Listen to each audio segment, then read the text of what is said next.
Echoes of the Firstborn. Chapter 1. The tremor. Morning light filtered through the low-hanging clouds that so often crowded the sky over Ashglen, a remote village in the kingdom of Plumbum.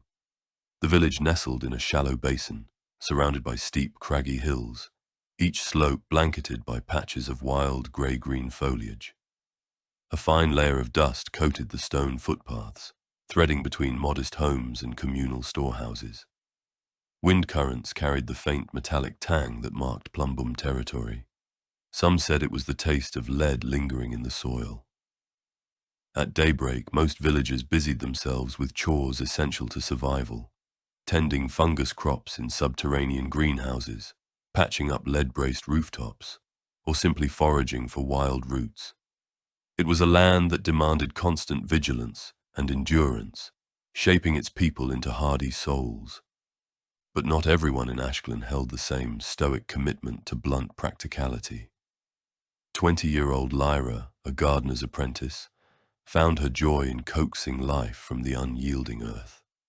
While other villagers spent their youth learning to mine or craft armor, Lyra chose to cultivate a lush corner of the ground behind her family's house.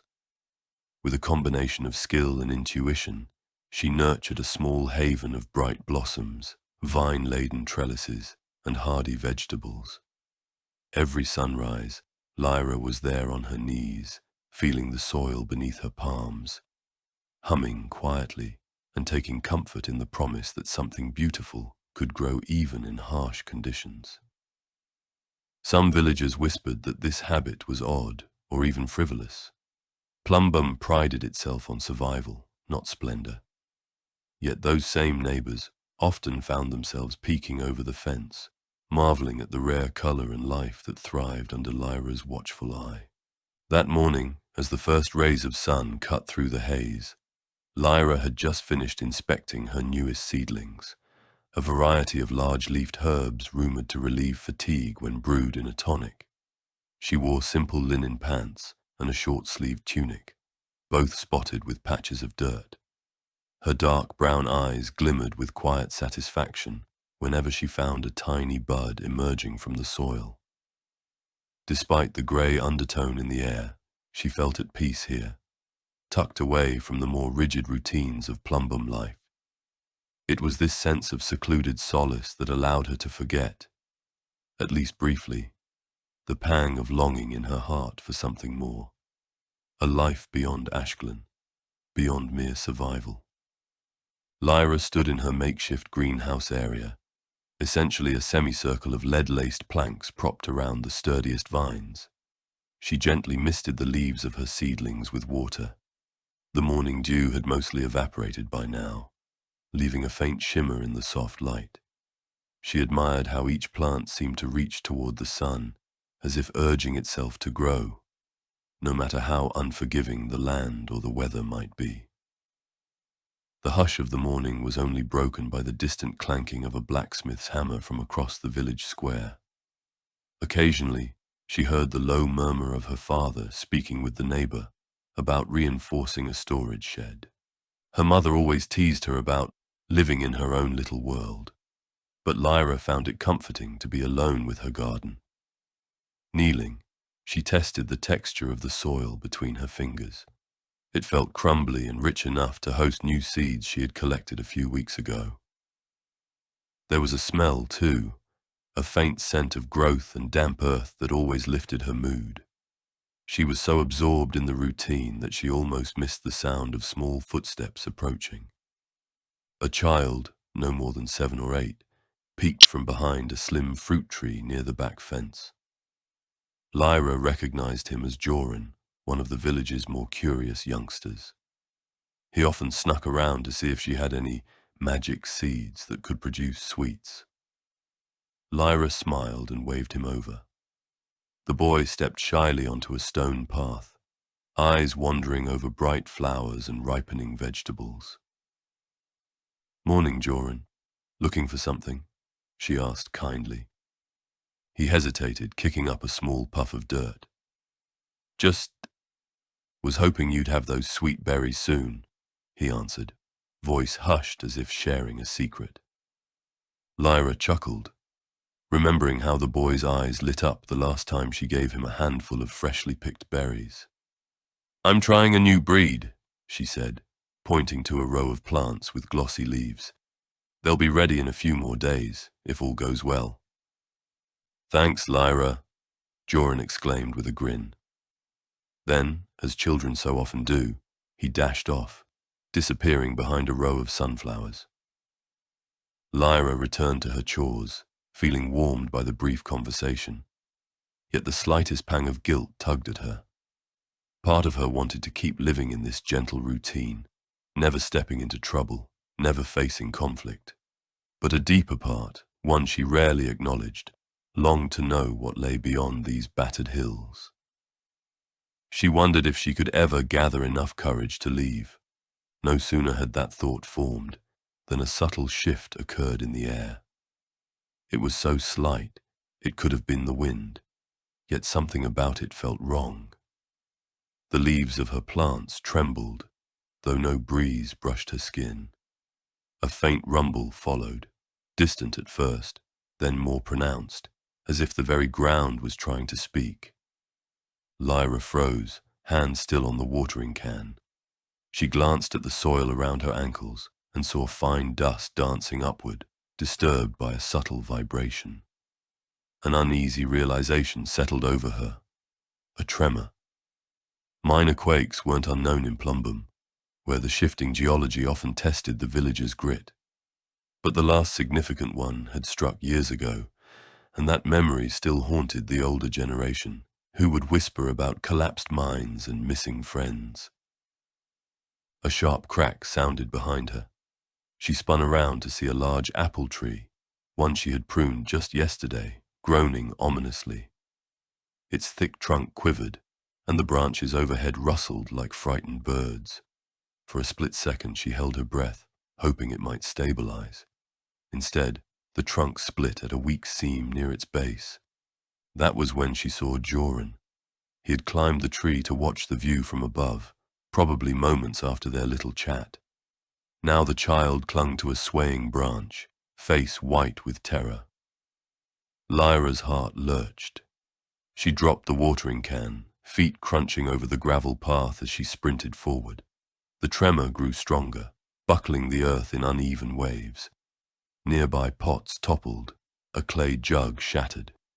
She heard the frantic pounding of her own heart. "Hold on," Lyra called, forcing more confidence into her voice than she felt. She kept her gaze locked on Joran, whose tiny fingers gripped the branch so hard his knuckles blanched. A newly widened crack snaked along the trunk, threatening to bring the tree crashing down at any second. Scarcely a yard away, the ground lurched again, nearly throwing Lyra off her feet. She stumbled, catching herself on a low stone wall. Fear hammered in her chest, a terror that went beyond concern for Joran. Something primal awoke in her, some deep warning instinct. The land beneath her was trembling in pain, as though responding to a larger imbalance she could barely sense. Desperation flooded her mind. She had to do something, anything, to stop the tree from falling. Yet what could she do? The thick trunk was too heavy to brace, and the child was too high up for her to reach by hand. In that heartbeat of panic, she felt the strangest pull inside her, like a current of energy coiling around her spine. It was as if the ground itself called out, simultaneously seeking help and offering power. She lunged forward and pressed her palm against the tree's trunk, just above the widened crack. It felt warm, vibrating, as if it had a pulse of its own. A jolt of some unknown force rushed through her arm, like lightning made of molten earth. It wasn't painful, but it was startling, alien, and yet oddly familiar. She gasped, eyes widening as the air around her seemed to tremble in unison with her heartbeats. In that moment, Lyra's senses sharpened. She could feel the tension in the trunk and hear the faint creaking of fibers close to snapping. The tremor in the ground continued, sending jolts up her legs. All these details merged into a single, urgent clarity. The tree was falling, and if it fell, Joran wouldn't stand a chance. Without fully understanding how or why, Lyra channeled the strange energy roiling inside her. She pictured stabilizing the trunk, as if it were a leaning post in the garden. Her breathing came in ragged bursts, but she forced herself to focus on the sensation of life, the tree's sap, its roots, the surge of the quake. She pushed with that intangible force, imagining the trunk moving back into alignment. A flash of bright, almost golden light flared around her hand, though it might have been her mind playing tricks. The tree shuddered, trunk grinding loudly as if resisting her. She pressed her other hand against the bark, gritting her teeth with effort. Gradually, the angle of the trunk shifted, away from the lethal tilt that threatened to crash it down. Small showers of bark rained upon her as she guided the trunk into a less precarious position. Overhead, Joran whimpered, clinging to the branch, eyes squeezed shut.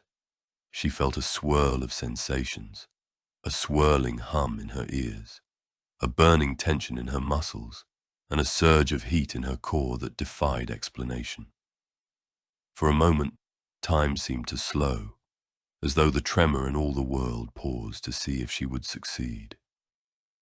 Abruptly, the rumbling beneath her subsided, like the land exhaling after a deep breath. Dust settled in midair. Lyra nearly collapsed from the sudden release of tension. She staggered, leaning her shoulder against the trunk, struggling to catch her breath.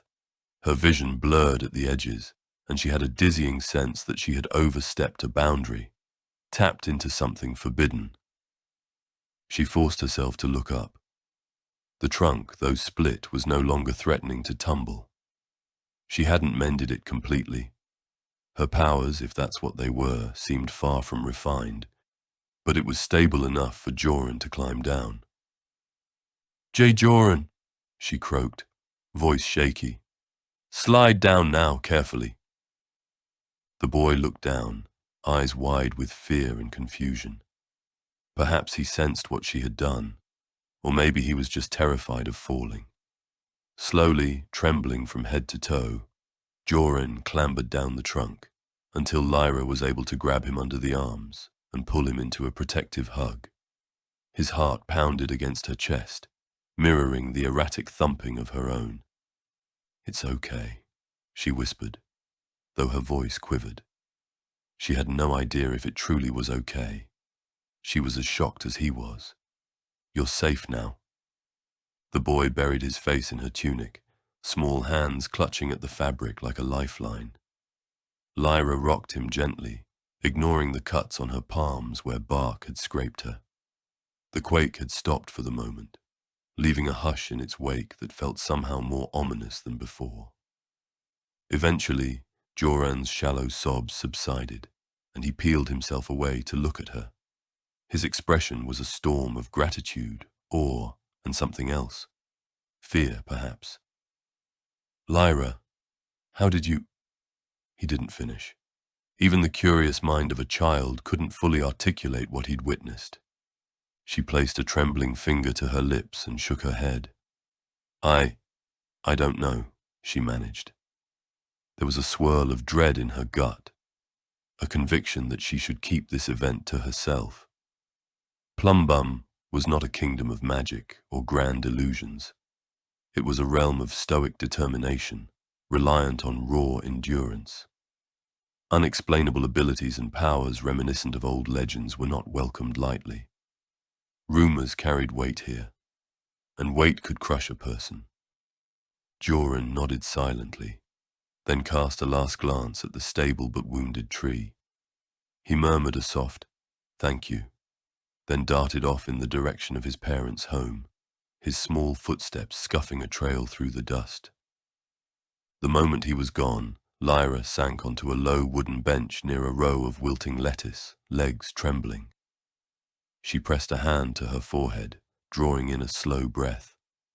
Her heart still raced, hammering her ribs like a frantic drum. She felt spent, as though she had just run for miles carrying a heavy burden. In her mind, she replayed the sequence of events, how she'd sensed the trees collapse, how that surge of energy had flowed into her arms, how she had guided the trunk as if by pure will. A wave of questions battered her thoughts. What just happened? Did I really do that? She had heard stories, scattered around the village, tales of the Firstborn, mythical beings who shaped the land through their bond with Feros itself. But those were considered half-truths, legends told around the fire, not real life. The mere suggestion of ancient powers was enough to draw suspicious glares from the council elders. And she, Lyra, certainly wasn't some mighty scion of an extinct lineage. She was just a gardener's apprentice, quiet and unobtrusive, barely comfortable raising her voice at the market. As her pulse gradually calmed, she became aware of the damage to her precious garden. Pots had toppled, and a trellis had fallen, crushing a patch of wildflowers. A few succulent stems were crushed under the uneven ground that had shifted, leaving the plants lying limp and bent. With shaking hands, Lyra tried to salvage what she could. She propped up the trellis, rescued scattered pots, and consoled herself that none of the more delicate plants had been uprooted entirely. Overhead, the grey sky thinned, allowing more sunlight to pierce through. Dust motes danced in the beams of light, giving the garden an otherworldly atmosphere that felt surreal in the aftermath of the tremor. Lyra's gaze flicked to the orchard side, where the apple tree now stood slightly crooked, trunk marred by an ugly split. A gash of pale wood peeked through the bark. She winced, torn between relief that it hadn't collapsed entirely and guilt that she hadn't known how to fix it completely. The sense of imbalance in the earth still lingered, like an aftertaste. She knelt down, placing a palm on the soil again, half expecting another jolt of strange energy. Instead, she felt only the faint warmth of the sunken ground. Her mind raced, searching for an explanation. Maybe she'd always had this ability, lying dormant until that urgent moment forced it to surface. Or maybe the quake had triggered some bizarre side effect. Yet as soon as she tried to rationalize it, her mind balked. Plumbum was not known for training mages or channelers. If something like that existed, it happened in hushed corners or rumors about other kingdoms. Goldarum with their magnetic arts, Argentis with illusions of light, Cuprium's artistry. But not here. Not in these leaden lands where daily life was a constant battle against scarcity. Standing up, Lyra brushed dirt from her knees and glanced toward the path leading to the main square. Villagers would have felt the tremor too. There might be damage across the settlement. She wondered if her parents were safe. If the quake had been more severe in other parts of the village, there could be injuries, collapsed homes, or even casualties. A knot of anxiety tightened in her stomach. Despite her confusion over what had just transpired, she knew she had to check on others. Yet she hesitated. The memory of the power coursing through her veins still prickled her skin. If anyone had seen how she saved Joran, would they question her? Would they shun her as an anomaly? Plumbum law was harsh and straightforward. Abnormalities often brought suspicion, and suspicion could lead to exile or worse. The fear of that was nearly paralyzing, but her concern for the village overrode her dread. She grabbed a small satchel she often used to carry gardening tools and stuffed it with bandages, a water skin, and a few medicinal herbs she'd collected. If someone was hurt, she could help them. Helping was what she did best, after all. Before she left, she cast one last glance at the wounded apple tree. A swirl of remorse and fascination tugged at her heart. She whispered a quiet apology to it, an odd habit she'd picked up from her grandmother, who insisted plants understood more than people believed. Then she headed for the gate at the edge of her yard, stepping onto the main footpath that led to the village's central cluster of homes. The morning sun had risen higher, casting sharper shadows on the earthen walls. As Lyra hurried along, she noticed signs of the tremor's impact. A crack in the foundation of a neighbor's house, a few toppled stacks of firewood, a pair of villagers peering at a dislodged chunk of lead plating from their roof. Thankfully, there were no obvious signs of massive destruction or an ongoing quake. Most residents stood outside, murmuring to each other or casting wary looks at the horizon. In the kingdom of Plumbum, everyone learned to pick up and move on swiftly after adversity struck, but the uncertain calm in the air hinted at deeper unease. A small group of villagers noticed Lyra and offered relieved nods or waves. One older woman approached, leaning heavily on a cane. "Did your home fare okay, dear?" she asked. The wrinkles in her weathered face spoke of many hardships endured over decades in Plumbum. Lyra forced a reassuring smile. "We're all right, I think. A tree nearly came down in my garden, but it's stable now." She omitted the critical details. "What about the rest of the village?" The woman exhaled slowly, scanning the surroundings. "No casualties that I know of. A few folks took some bumps and Joran gave his folks a scare, but it looks like the quake passed quickly." She paused, eyes narrowing slightly as she peered at Lyra, with what could almost be called suspicion. "Heard you were in your garden with him when it happened." Lyra's heart fluttered. Already? Gossip traveled fast in a small settlement. She maintained an innocent expression, hoping her features didn't betray the thunderstorm of nerves within. "Yes, he was playing around the orchard. I made sure he got home safe," she replied, keeping her tone even. The older woman nodded slowly, something unreadable in her gaze. "Well, that's good. Joran's a handful but a sweet boy. I'm sure his parents are thankful." Then she offered a tight smile and hobbled off, leaving Lyra with a knot in her stomach. Despite the tension in the air, most villagers seemed relieved that the quake was minor. Lyra offered help where she could, restacking fallen crates, checking on an elderly neighbor's injured ankle, handing out the herbs she'd gathered for scrapes. Each time someone thanked her, she felt a rush of guilt. If they only knew what I did. Part of her wanted to seek reassurance from her parents, to confide what had happened, but a larger part feared their reaction. Would they accept her sudden, inexplicable power? Or would they echo the whispers about unnatural abilities, about curses or misunderstood magic? By midday, the village's routine was partly restored, but the seeds of rumor had begun to sprout. She caught fleeting snippets of conversation. "He said the tree just stopped falling." Lyra was right there. Maybe the ground settled. She's always been odd with plants, hasn't she? That last remark stung, though she wasn't certain who had said it. In an attempt to find solitude, Lyra made her way to a less crowded path near the outer edge of the village. The landscape sloped downward, leading to a small stream and a narrow footbridge. Sparse clusters of stunted trees framed the stream. She often came here to clear her head after a long day of gardening. The water, so vital in Plumbum's dry climate, had a soothing effect on her. She sat on a flat boulder by the stream, letting her feet dangle over the edge.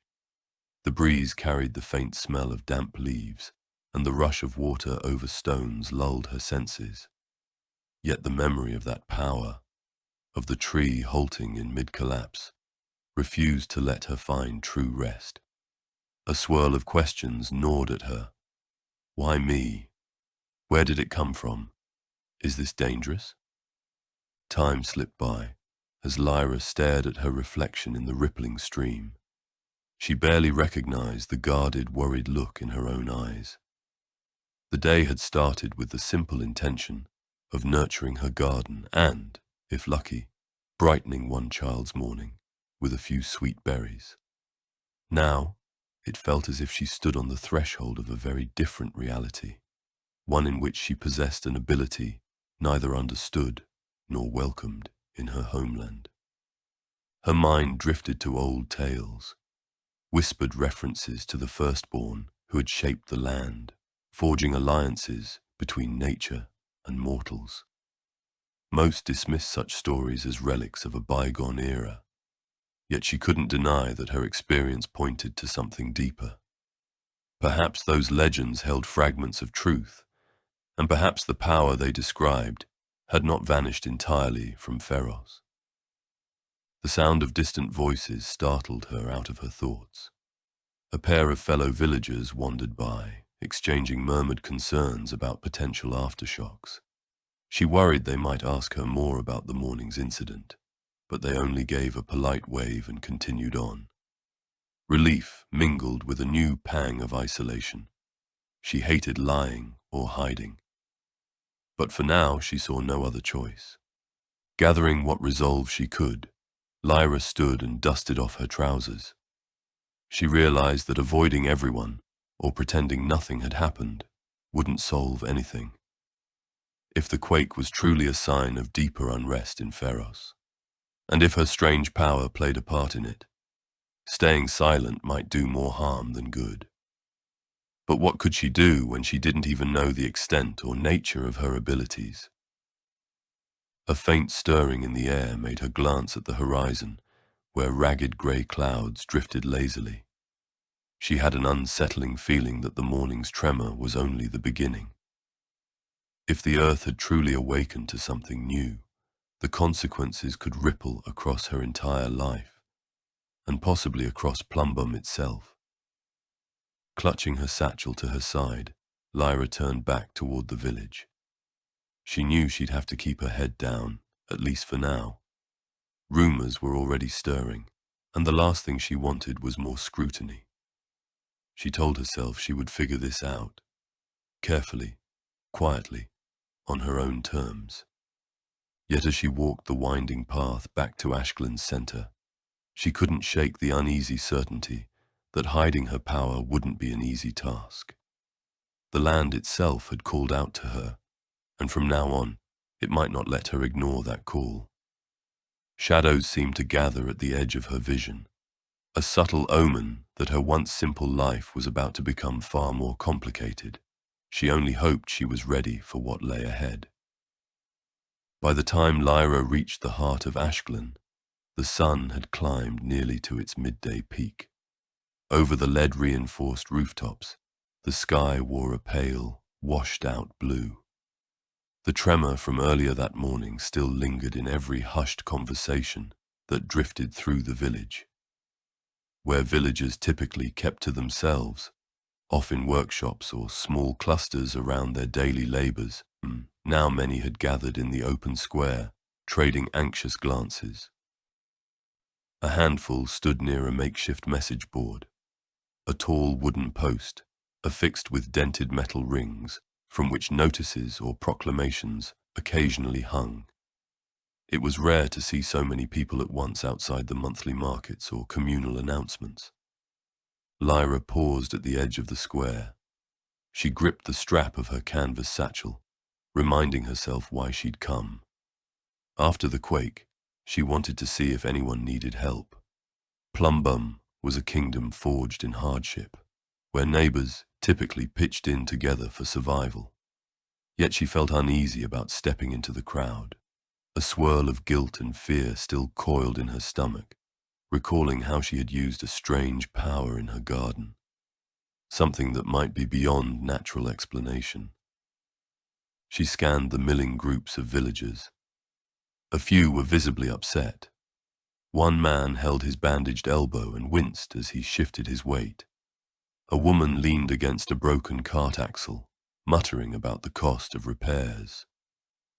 Across the square, an older villager cradled a yowling cat that had presumably panicked during the quake. Some folks fretted about possible aftershocks, wringing their hands or pacing in tight circles. And then, almost as if a ripple passed through the crowd, people began to notice her. Conversations paused, Eyes flicked in her direction, and a subdued hush replaced the general buzz of voices. A prickly warmth flooded Lyra's cheeks. She realized that the rumor of her being near that dangerously tilting apple tree, possibly doing something unusual, had already taken root. She took a steadying breath and stepped forward. If she let suspicion drive her into hiding, it would only intensify the gossip. Best to face it calmly, she thought, though her heart pounded all the while. Her first impulse was to locate her parents. Maybe her mother or father would be able to quell the rumors, or at least offer her a small measure of comfort. But as she peered around, she didn't see either of them. Instead, she spotted Joran, the boy she had saved earlier, hovering at the perimeter of the square, clinging to his mother's skirt. The child's eyes were still puffy with tears, and every so often he cast a glance her way. Lyra offered him a tentative smile. He started to smile back, but then looked away, as if confused or uncertain. His mother, a stern-faced woman named Karina, caught the exchange. She followed her son's gaze and locked eyes with Lyra. Karina's expression was a swirl of relief and apprehension.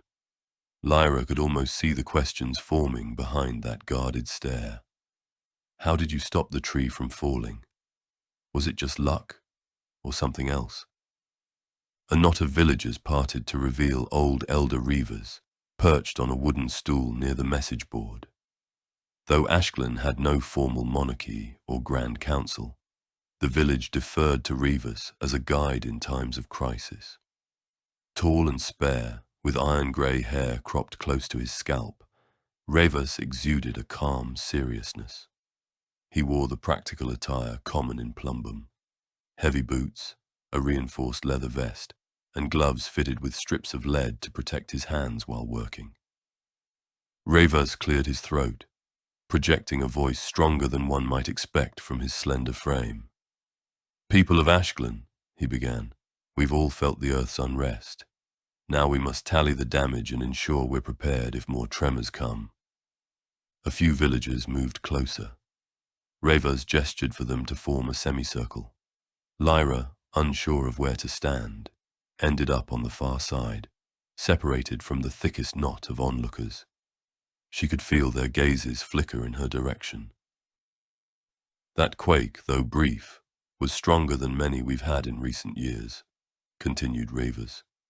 "We need to check our storage cellars, our root gardens, and any structural weaknesses. If the ground shakes again, we must be ready." He paused, surveying the crowd. "Does anyone have injuries to report?" A few folk raised hands, describing minor cuts or bruises. Lyra's instincts stirred. She took a step forward, offering to help treat scrapes with the herbal salve in her satchel. One man, grimacing at a twisted ankle, allowed her to kneel and wrap it. The process gave her a momentary reprieve from the stares. Her hands moved with practiced care, but her mind buzzed with the knowledge that many eyes still rested on her. As Lyra was finishing with the bandage, a familiar voice broke through the murmurs. Thomas, a miner known for his loud opinions and short temper. "What about the orchard near the gardener's house?" he called out, stepping forward. "I heard there was nearly a tragedy this morning. Something about a tree about to crush young Joran." Tension flickered across the crowd, like sparks in dry tinder. Lyra's stomach clenched. She felt a flush of heat climb her neck as she rose to her feet. Karina, Joran's mother, rested a protective hand on her son's shoulder and answered, "Yes, but it didn't."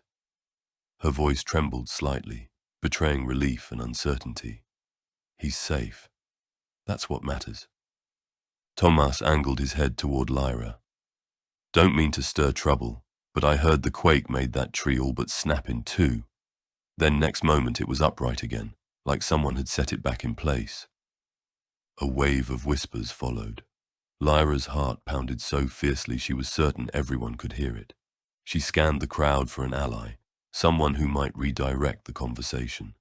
Elder Reivers frowned, pressing his lips together as though weighing his next words. Karina cleared her throat. The trunk was damaged.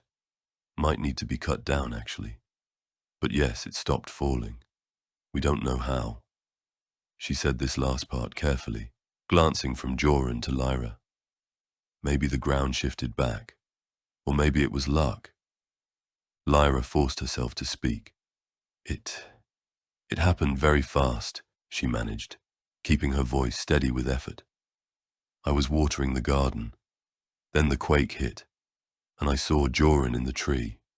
I ran over, tried to brace it somehow. A half-truth, carefully phrased to avoid mentioning any spark or surge of power. Thomas wasn't satisfied. And that was enough to hold it, bracing a half-broken trunk that weighs as much as 2 grown oxen. A flush of outrage swelled in Lyra.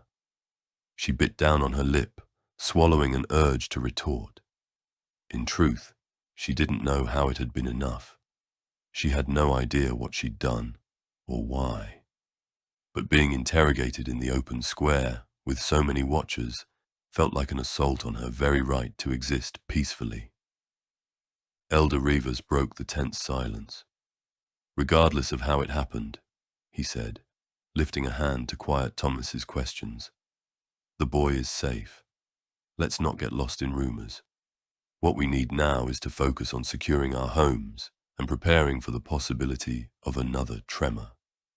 His authoritative tone squelched further argument, at least temporarily.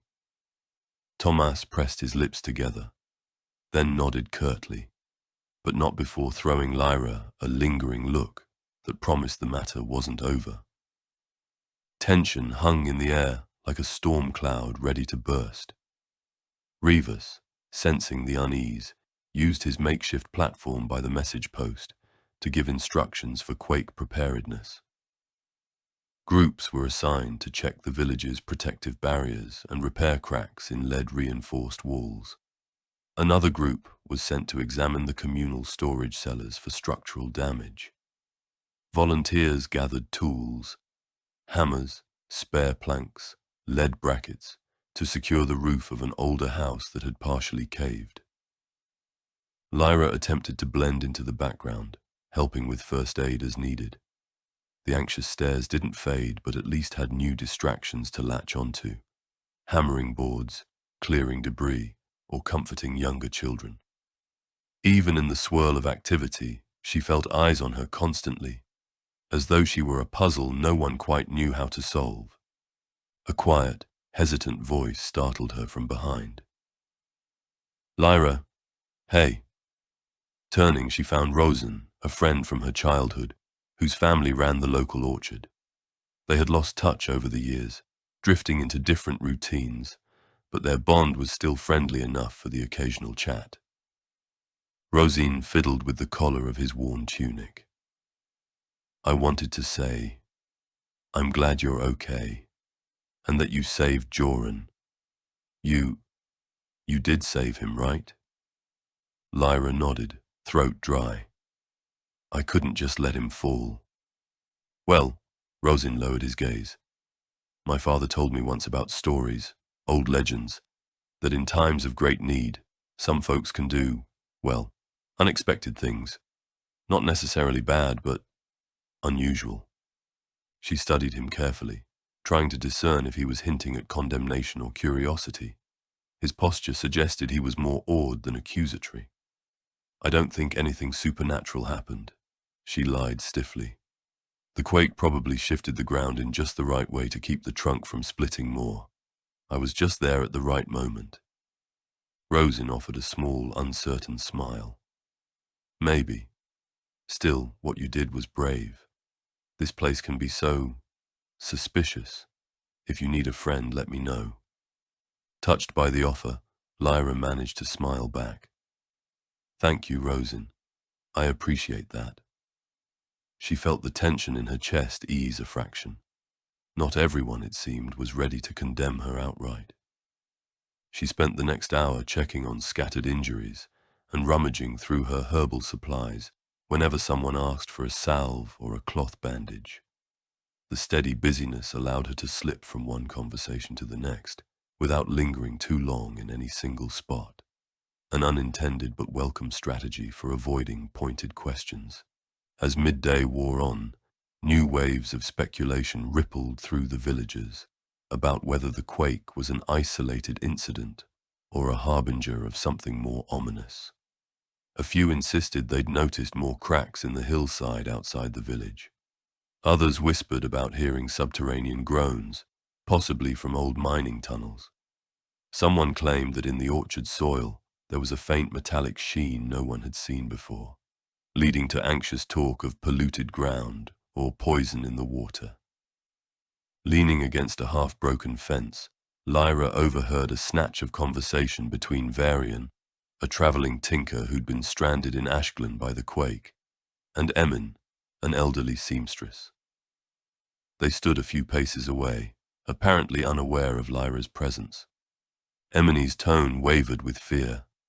Could it be that we've angered the spirits of the land? My grandmother used to say the Firstborn once protected Pharos, and now, with them gone, maybe the land is lashing out. Varian made a scoffing sound. Legends. People always blame the old stories. But maybe the quake is just a quake. These things happen.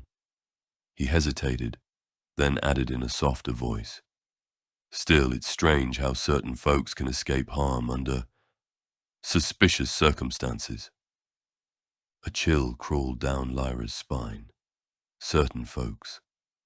The words had a slippery undertone of accusation. She pressed herself closer to the fence, not wanting to be spotted eavesdropping, yet the mention of the Firstborn tugged at her curiosity. The old bedtime tales claimed that the Firstborn wielded a deep bond with the earth, able to calm storms or raise mountains. Some had said they vanished centuries ago, leaving behind only faint echoes in song and myth.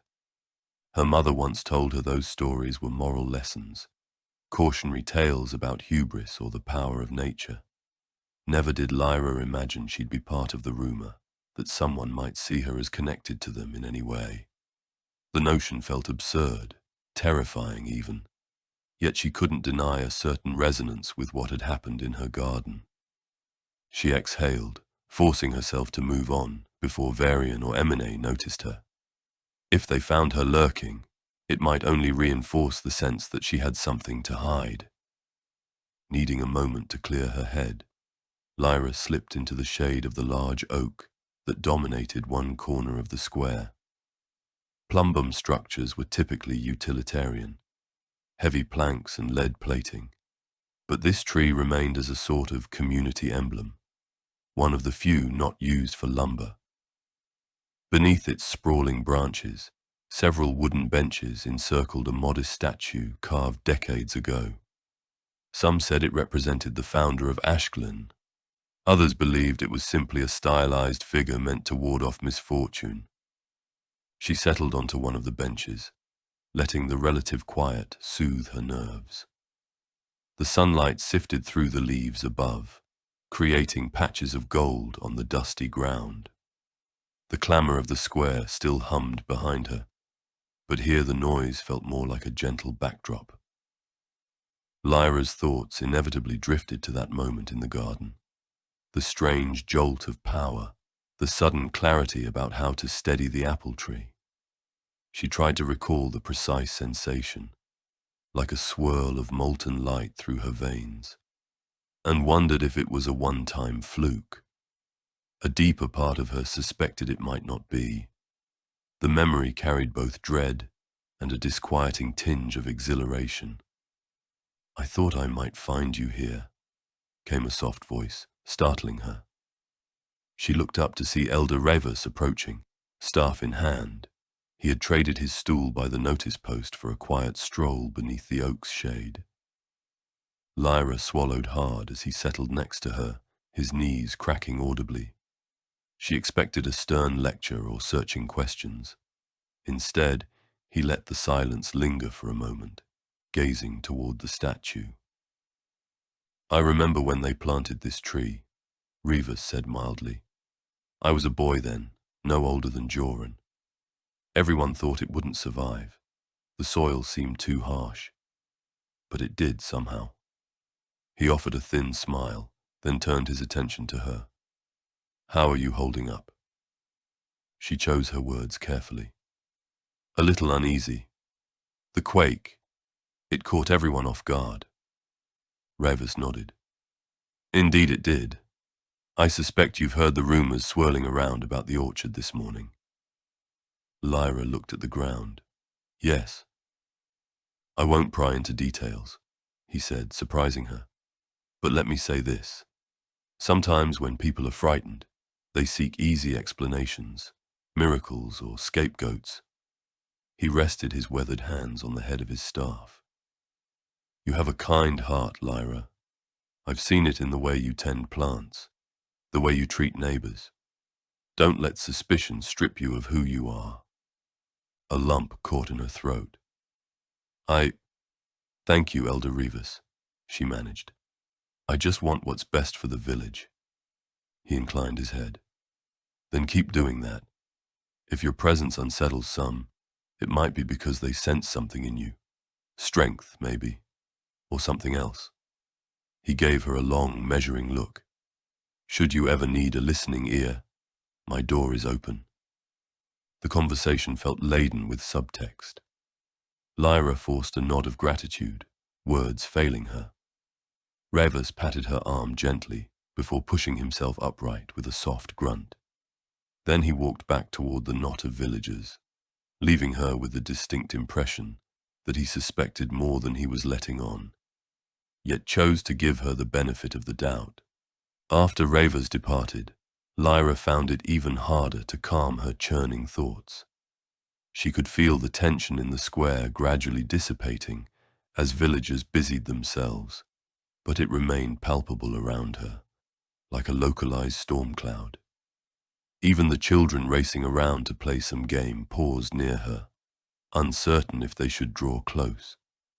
She offered them a tentative smile, and they darted off, whispering among themselves.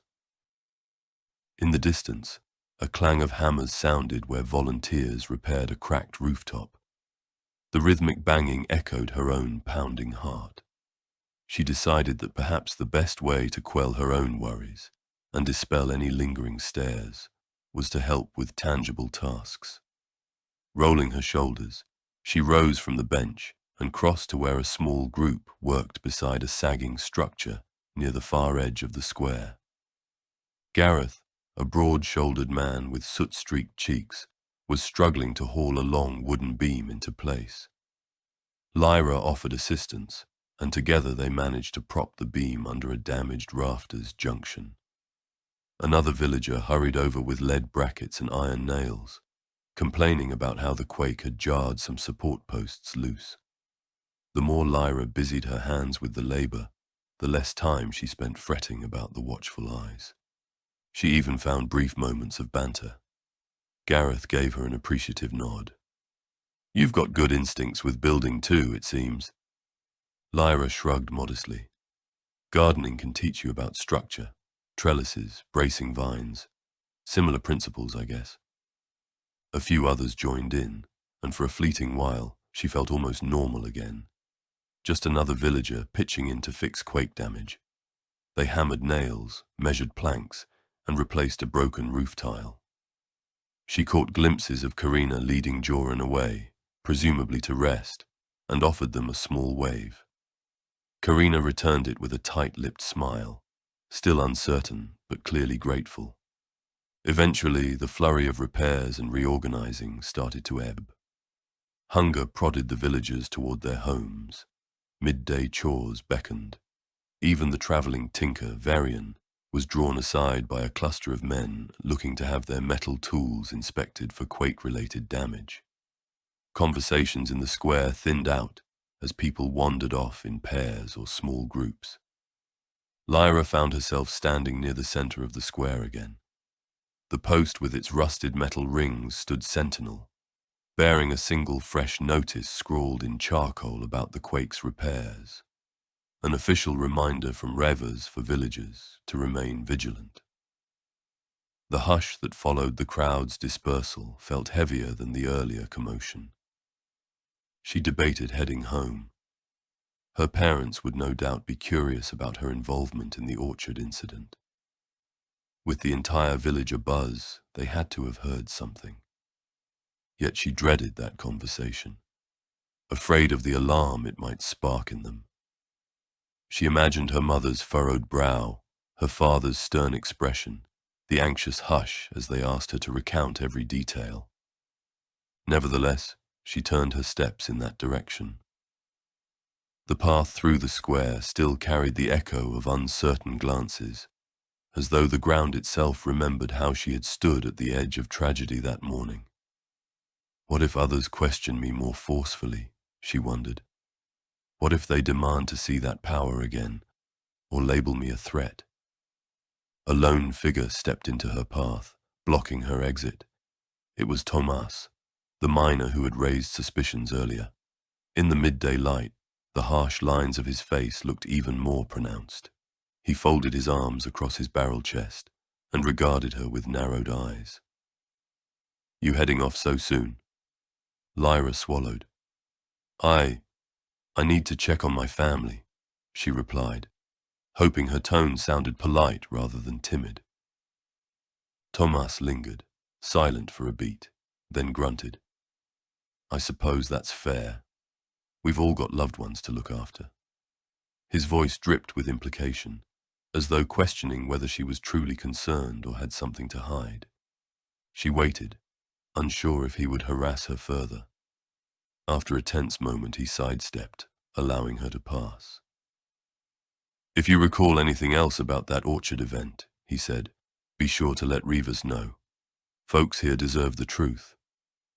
His words clung to her back like burrs as she walked away. The truth, she thought bitterly, was something she herself barely understood. What had she tapped into? And how long could she contain it if the land stirred again? By the time Lyra reached the outskirts of the square, the midday sun had softened into the beginnings of afternoon. Shadows stretched at skewed angles across the ground. She paused, stealing a final glance over her shoulder. The repairs, the knots of villagers with uncertain expressions, the hush that settled where only hours ago normal everyday bustle had reigned. She realized with a pang that the entire dynamic of Ashglen might be changing, subtly yet profoundly. She started along the narrower path that led toward her home, bypassing several modest houses. A hush followed her footsteps, broken only by the faint shuffle of a broom from a nearby porch. Through open windows, she caught snippets of conversation. Her name, the orchard, the quake. It seemed impossible to escape the chatter. Even if no one was outright accusing her of strange powers, she could sense the growing speculation. Her thoughts churned with every step. "Maybe I need to leave Ashglen for a while," she contemplated in a burst of panic. But the notion of running away terrified her. She loved her parents, her garden, the sense of belonging she found in shaping life from Plumbum's difficult soil. And yet, she felt that belonging threatened by new possibilities she never asked for. Rounding a final corner, she glimpsed her family's small dwelling. The roof was topped with lead shingles, and a battered wind chime hung near the door, producing dull clinks in the light breeze. A wave of relief swept through her, but also apprehension. Here was comfort, but also questions. She paused at the threshold, summoning her courage. The orchard incident, the stairs in the square, the unspoken references to ancient powers. They all weighed on her like stones in her satchel. Perhaps inside, she might share at least a fragment of her worries. Or perhaps she'd keep them locked up a little longer, uncertain of how her parents would react. The door squeaked as she pushed it open, stepping into the shadowy interior. A familiar earthy scent welcomed her. Dry herbs hanging from the rafters, a pot of stew simmering on the hearth. She heard her mother's voice, soft yet urgent, drifting from an adjoining room. "Is she back yet? Someone said they saw her at the square." Heart pounding, Lyra took a breath and cleared her throat. "I'm here," she called. Footsteps approached, and her mother, Marisol, emerged with a mixture of relief and anxiety etched into her features. Behind her, Garen, Lyra's father, hovered with a similarly tense expression. "What happened out there?" Marisol asked, voice tight. "We felt the quake but couldn't leave because of your grandmother's old bones." She needed calming. "Next thing we hear, half the village is talking about you, a falling tree, and Joran." Lyra set down her satchel, meeting her mother's gaze. She could almost hear the echoes of the square in her mother's concerned tone. For a fleeting moment, she wanted to spill the entire truth. How she sensed a raw energy surge through her, how it both terrified and intrigued her. But the words lodged in her throat. Instead, she forced a small smile. "I'll explain," she said quietly.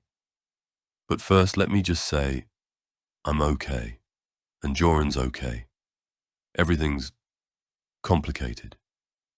Her father studied her with a keen eye. "Complicated how?" She swallowed. "It's better if I tell you everything from the start." Marisol nodded, ushering her to a seat by the fire.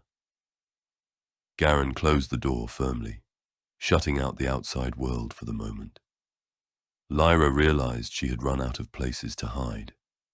Whatever she said next would shape how her own family saw her, and perhaps whether they'd stand by her if the village turned its suspicion into outright fear. As she sank onto the wooden stool, tension coiled in her chest. The memories of the orchard crackled behind her eyes, that strange power still buzzing faintly in her limbs. She inhaled, summoned her courage, and prepared to speak. Chapter 2. The Elder's Warning. Lyra's heart pounded in her chest as she traversed the winding path leading to Elder Joran's home. Afternoon light cast long shadows across the dirt road, and the village of Ashglen sprawled behind her like a cluster of dull grey shapes, its usual bustle subdued after the morning's quake. Every so often, she spotted the deep cracks in the soil or the tilted silhouettes of fence posts, silent reminders of how suddenly the earth could shift beneath their feet. Despite the day's warmth, her hands felt cold.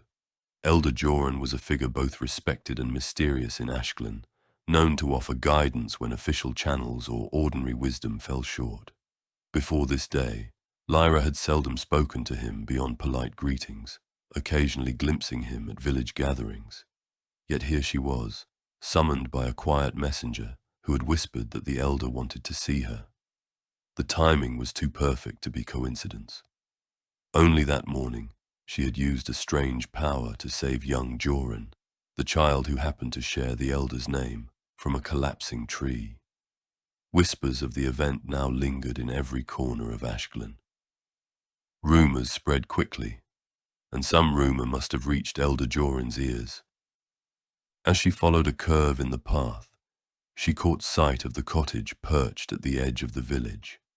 It was quaint, smaller than most homes in Ashglen, with walls reinforced by lead strips and a patched roof that sagged in the middle.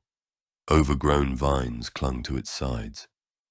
In contrast to its humble appearance, something about the cottage's air felt distinctly charged, as though the land recognized a hidden power within those walls. She inhaled deeply, steeling herself for the encounter. Deep down, she hoped Elder Joran would have answers. About the quake, about the rumors of ancient powers, and most of all, about her own unsettling abilities. A soft creak of the door greeted her as she approached. Elder Joran stood in the doorway, his slight frame outlined by the dim glow of a single lantern behind him. He was shorter than she remembered, his back bowed by age, yet his presence was anything but frail. A gentle smile curved across his lined face, and beneath bushy brows, his eyes glimmered with an almost youthful curiosity. "Lyra," he greeted, voice low but resonant. "I've been waiting. Come in, child. We have much to discuss." The tremor in her stomach intensified. She dipped her head in a respectful nod and crossed the threshold. The interior of the cottage was a study in contrasts. Simple wooden furniture, battered from years of use, lined the walls. Yet scattered among these modest belongings were artifacts unlike anything Lyra had seen in Ashkelon. Strange carvings rested on shelves, etched symbols glowed faintly in corners, and a faint hum of energy seemed to pulse beneath her feet. Even the air smelled slightly metallic, tinged with dust and something older, like the pages of forgotten tomes. Leading her down a short hallway, Elder Joran gestured toward a small room lit only by two narrow windows. The curtains were drawn, allowing soft rays of sunlight to illuminate motes of dust in the air. In the center of this space stood a table covered by a length of worn velvet fabric. Atop it, in a cradle-like depression, rested a glowing orb. Its surface radiated a pale luminescence that seemed to wax and wane as though breathing. Lyra approached with cautious steps. An unexplainable pull drew her closer, making the hairs on her arms stand on end. She had felt something similar in the orchard that morning, a surge of raw energy that defied logic. Now that same current sparked to life in her chest, an echo of distant thunder. "Sit, please," Elder Joran murmured, pulling a low stool closer for her. His own seat, a taller chair with a carved wooden back, creaked under his weight as he eased into it. His eyes flicked to the orb, then back to Lyra. "You must have questions about yourself and about what happened earlier today." Lyra hesitated, unsure where to begin. A part of her wanted to demand immediate explanations. What is happening to me? Why can I bend the land's energy? But her natural meekness, coupled with the swirl of anxiety in her mind, made her voice come out quieter than she intended. I don't understand what I did," she admitted. "This morning I was trying to save Joran, the child. The tree was falling, the ground was shaking, and I felt something." Elder Joran's expression softened. "Something older than you realized, yes?" She nodded, recalling the electric hum that coursed through her limbs. It was like the earth itself responded to me. "That is the gift and burden of the Firstborn's legacy," he said. A hush fell over the room, broken only by the soft crackle of the orb's glow. Long ago there were those who could shape the land, calm storms, or even revive withering fields with a mere touch. They were known as the Firstborn, and they guided Pharos through ages of strife. Over the centuries, many forgot their existence, and their power faded into legend. A tremor rippled up Lyra's spine. She had heard fleeting tales in hushed bedtime stories, myths so old that hardly anyone recalled them in detail. Never had she expected to be linked to such a lineage. "Why me?" she whispered, her breath trembling. "I'm nobody special, just a gardener's apprentice from a small village." Elder Joran smiled gently. "Destiny doesn't always choose kings or champions," he said. "Sometimes it finds those with the heart to hear its call. You have always been in tune with the land, haven't you? Your garden flourishes like no other." She let those words sink in. If it were true, if she truly possessed this ancient bond, she couldn't begin to fathom the consequences. Yet a persistent flicker of awe lit up her thoughts. Something within her had recognized the orchard's danger and saved a life. She found it both terrifying and strangely exhilarating. Elder Joran gestured for her to look at the orb. "This relic," he explained, "is one of the very few artifacts from the Firstborn still left in Plumbum. Most others lie forgotten, hidden in ruins or kept by other kingdoms. Some have been destroyed by time, ignorance, or fear." Lyra's eyes lingered on the orb's swirling patterns. Its surface seemed liquid, yet solid, shimmering like faint moonlight on water. She extended a tentative hand over it, stopping just short of touching it. An odd warmth emanated from the artifact, meeting her skin as a gentle tingle. "Where did you find it?" she asked softly. "It was entrusted to my keeping decades ago," Elder Joran replied, voice tinged with remembrance.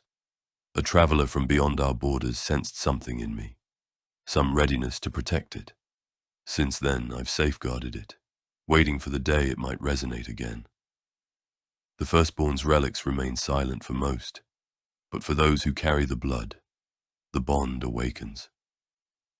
Lyra's heartbeat sped up at the thought. Slowly, she lowered her fingers until they brushed the orb. At once, a vibrant pulse raced through her hand and up her arm, as if the artifact recognized her presence.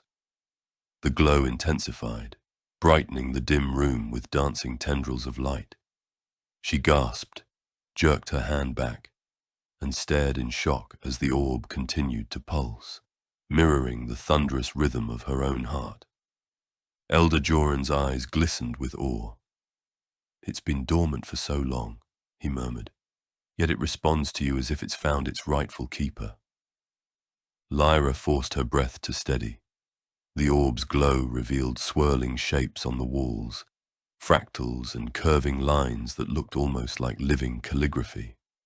Through those patterns, she glimpsed something intangible, vast, ancient, and connected to the essence of Pharos itself.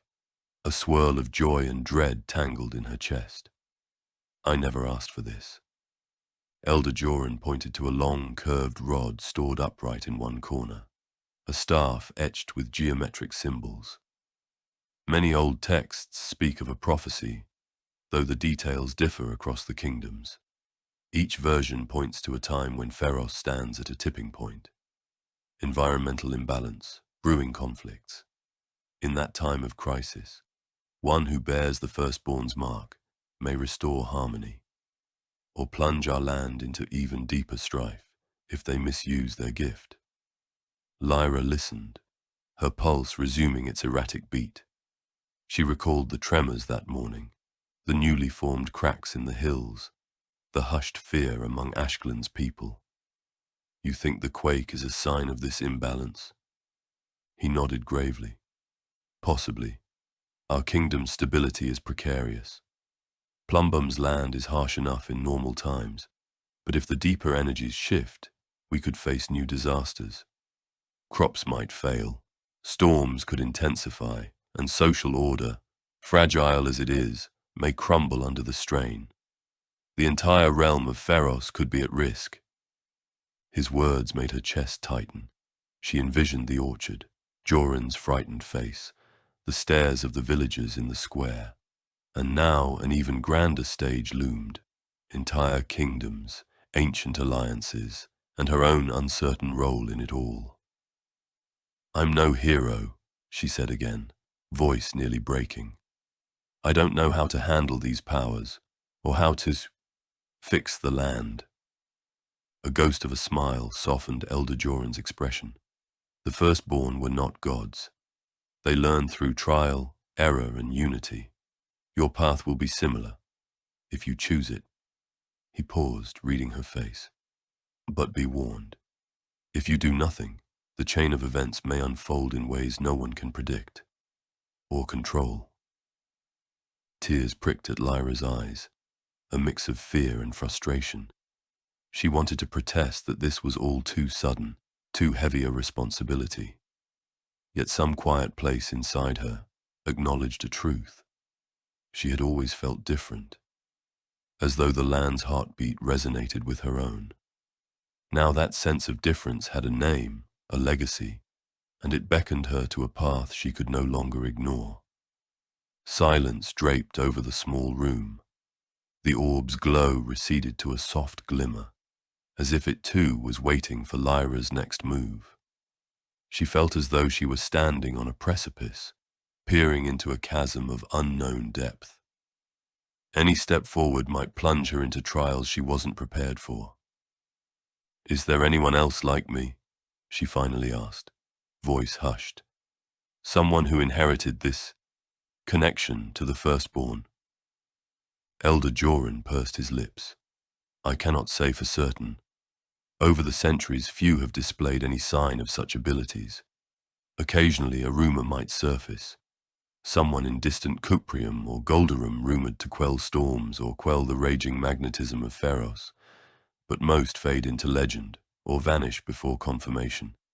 It could be that you are the only one in Plumbum, perhaps even beyond.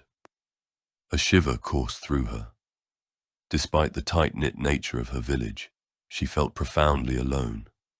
Could she truly rely on anyone's help in understanding her power, other than this elderly guide who seemed to know only fragments himself? So I'm supposed to embrace something I don't even understand. You must learn, Joran corrected gently. Knowledge is your safeguard. Find what triggers your abilities and how to channel them. There may be texts or artifacts in other kingdoms that shed more light, or travelers who have glimpsed remnants of the Firstborn's knowledge, but remain wary. There are those who would exploit you or fear you. Lyra swallowed. She recalled the stony stares of certain villagers, suspicious and unnerved after the orchard incident. If they discovered she truly wielded a power beyond their comprehension, would they accept her or treat her as a threat? The image of exiles cast into the harsher outskirts of Plumbum, forced to fend for themselves, flashed through her mind.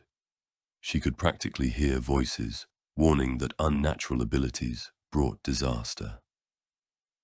Elder Joran drew in a measured breath, his posture rigid with sincerity.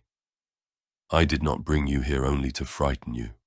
I wanted to show you this artifact, to confirm what I suspect, that the land itself has chosen you. If the quake is any indication, your powers are already stirring forces beyond our control.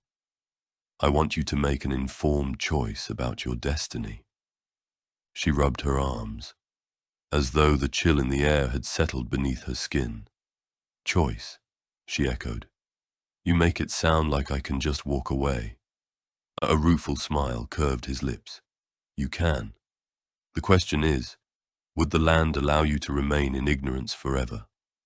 If your power remains untrained, it might surface again unpredictably, perhaps in the midst of a larger crisis.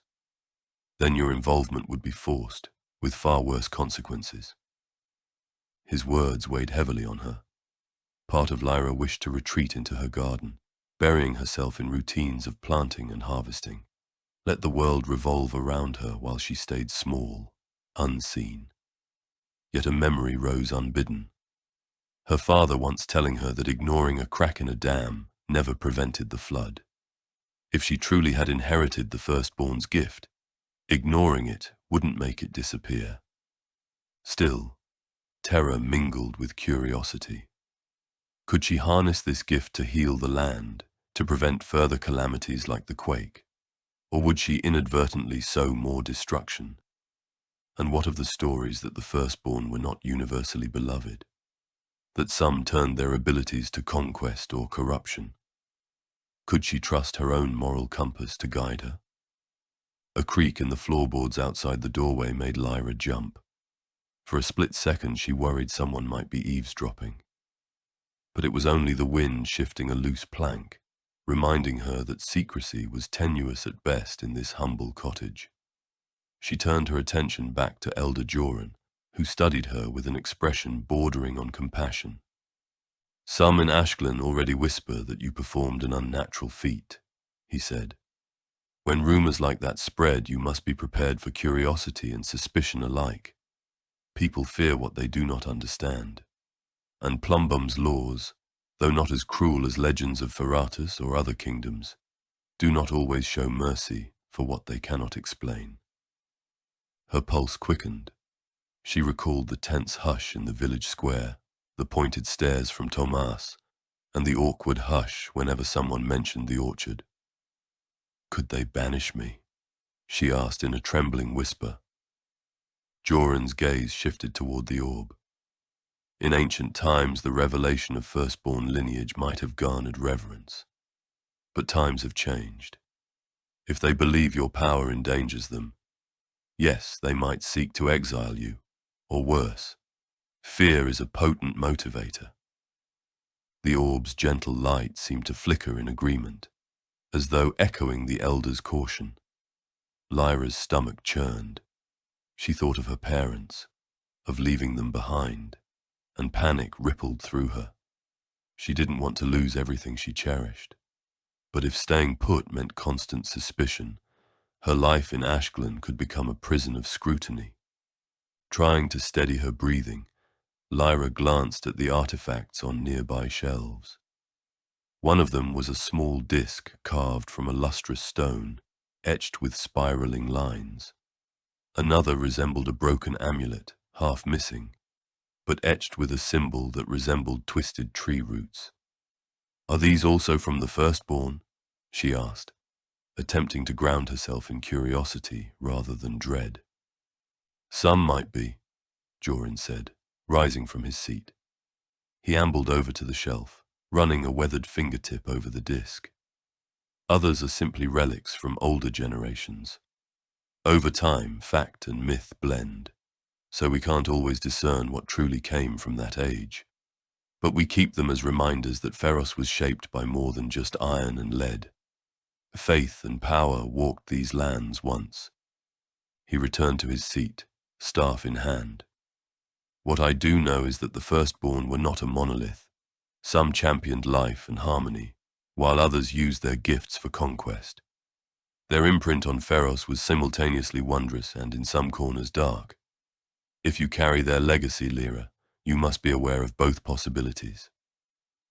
That admission sent a chill through her. She remembered the morning's surge of power, how it had come unbidden, driven by sheer panic. Could that same energy, under anger or fear, lead her down a darker road? She pictured the orchard, fractured trunk, and the child's terrified face, only reversed. Would she one day become the cause of such terror? Shaking off the grim thought, Lyra exhaled slowly. "What do I do now?" she asked, voice laced with apprehension. Elder Joran studied her intently. "Only you can decide that. But for the immediate future, I suggest caution. Keep your power hidden until you have a better grasp. Talk to those who might guide you. There may be texts or mentors in other kingdoms. Argentis, for instance, houses vast repositories of knowledge in their crystal caverns. Even Goldarum might offer insights about resonating energies, but each realm has its own agendas." Leaving Plumbum? The idea cut through her. She'd seldom travelled beyond the outskirts of Ashglen. Journeying to distant kingdoms felt as foreign as stepping onto another plane of existence. Is that truly necessary? "Perhaps," the elder replied. "Here you'll find little in the way of ancient archives. Our people focus on survival, stoicism. The few remnants of the Firstborn, like this orb, are more happenstance than curated knowledge. If you remain confined to Ashglen, you may never learn the scope of your abilities or the solutions that might avert greater catastrophe." He leaned forward, placing a reassuring hand on her shoulder. "But do not be hasty. Make no move until you're ready. For now, keep your eyes and ears open. Listen to the land. It will guide you if you let it." A faint sense of relief mingled with renewed anxiety. At least she wasn't expected to rush off into some grand quest tomorrow. She needed time to process, to figure out the shape of her gifts. Yet the orb's glow, pulsing softly, seemed to whisper of inevitability. Time, it warned, might be running short if the quakes persisted or escalated. They lapsed into silence for a long moment. Outside, a faint breeze rattled the cottage's shutters. Lyra realized that the day had drifted into late afternoon. Warmth still bathed the land, but the angle of light had shifted, painting the interior in soft gold. The hush in the room felt thick with unanswered questions. "I'm afraid," she confessed, "not just of what others might think, but of how this power could change me." How do I keep it from consuming me? Joran's gaze was filled with empathy. Fear is natural. The Firstborn use discipline and unity to channel their powers, balancing their personal will with the needs of the land. If you isolate yourself, or if you feed darker emotions, you risk losing that balance. Embracing your connection to the earth, nurturing life as you already do, might be your strongest safeguard. His words recalled the orchard's chaos, but also the calm she usually found in her garden. Perhaps that was a clue. The tenderness she felt for living things could anchor her, preventing her from letting the raw power run amok. Maybe the best armor was the one she had unwittingly forged all along, a gentle spirit that cherished growth over destruction. You should go, Joran added softly, nodding to the dimming light outside. Your family will worry if you're gone too long. You can return whenever you wish. This cottage is a safe place for you, as is the relic. He paused, giving the orb a meaningful glance. You and it share a bond now. If you need answers or strength, sometimes just being near it can help you center yourself. Lyra stood, legs unsteady. She extended her hand toward the orb again, letting her fingertips graze its surface. The glow returned, a comforting pulse, as though promising not to abandon her. She inhaled, drawing a measure of courage from its warmth before letting go. Elder Joran accompanied her back to the cottage's front door. Shadows stretched across the yard, the sky beginning to soften into oranges and purples. A hush had fallen over Ashglen, with most villagers winding down their day's labours. The scattered hammering and murmured voices were replaced by the quiet rustle of wind through the meagre trees. Before she left, Joran pressed a small, polished stone into her hand. A simple talisman, engraved with a symbol reminiscent of interlocking vines. Keep this close, he said. It's not inherently magical, but it may help you focus when fear threatens to overwhelm. A reminder that your bond with life is your greatest weapon and shield. Overcome by a wave of gratitude, Lyra bowed her head. Thank you for trusting me with this knowledge, she whispered. I'll try not to let you down. A gentle laugh rumbled in his throat. You owe me nothing, child. This is your path to walk. I can only offer guidance when you need it. With that, she stepped outside. The crisp air revived her senses, a subdued hush coloring the late afternoon ambience. As she walked away from the cottage, her mind reeled with all she had learned. The orb, the relic of the Firstborn, the prophecy that spoke of a crisis in Pharos, the potential for great good or great harm simmering within her. She glanced at the polished stone in her palm, letting its cool surface ground her. Her thoughts inevitably turned to what awaited her back home, her worried parents, the suspicious glares of some villagers, the uncertain future. Yet a faint spark of determination flared within her chest. She couldn't remain a passive bystander in her own life any longer. Perhaps the orchard incident was just the first push from the land, insisting she confront the destiny stirring inside. Step by step, she followed the winding path away from the edge of Ashglen, the fading sun at her back. Wind brushed her cheeks, carrying the faint metallic tang that defined Plumbum's air. She inhaled deeply, almost sensing the heartbeat of the earth beneath the crust of lead-laced soil. It felt like an invitation, if she dared accept it. Tomorrow she might return to her garden, carry on as usual, and pretend life could remain the same. Or she might gather her courage to glimpse the wider world, seeking knowledge in Argentis, or forging alliances with those who might understand her gift. Regardless of her choice, she would no longer be the simple gardener's apprentice she had been yesterday.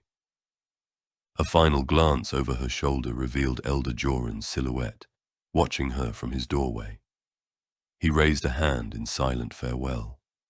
The orb's glow inside cast a soft luminescence that spilled across the threshold, a reminder of the power that had recognized her touch. Lyra turned away, cradling the talisman in her palm as she walked into the descending twilight. In her mind, she saw the orchard once more, a fractured trunk, a trembling child, and her own outstretched hand, stabilizing what should have been unstoppable. If she could wield such power to save, perhaps she could do more to protect Plumbum from the looming threats on the horizon. Yet the hush of uncertainty pressed in. The line between creation and destruction, between hope and terror, was thin as a strand of spider silk. Thus ended her first true step into a broader realm of questions and possibilities. Elder Joran's warning echoed in her ears. Embrace it, but do not let it consume you. As she passed under a stand of spindly trees just before the village proper, the wind rustled the branches, almost whispering her name. She shivered, uncertain if she'd heard anything at all. The day's last sliver of light stretched her shadow across the ground. For the first time in her life, she felt as if that shadow extended far beyond the boundaries of Ashglen, reaching into the heart of Pharos, where fates were woven and undone by powers both ancient and newly awakened. Late dusk had fallen by the time Lyra wound her way back into the heart of Ashglen. The moon, a pale disk in the darkening sky, peeked through ragged clouds, illuminating the village's rough-hewn roofs and the beaten footpaths below. She stepped carefully over upturned stones and fresh cracks in the ground, reminders of the quake that morning. Her meeting with Elder Joran weighed heavily on her mind. She couldn't decide which was more unsettling, discovering she bore the legacy of the Firstborn, or realizing how fragile her future here truly was. As she neared her family's modest home, she hesitated outside the door. A strip of warm lamplight glowed beneath it, suggesting her parents were awake. Will they sense how changed I am already? She wondered. Clutching the small vine-etched talisman Elder Joran had given her, she summoned a shred of courage, then pushed inside. The main room was dim, lit only by a flickering lantern and the dull embers in the fireplace.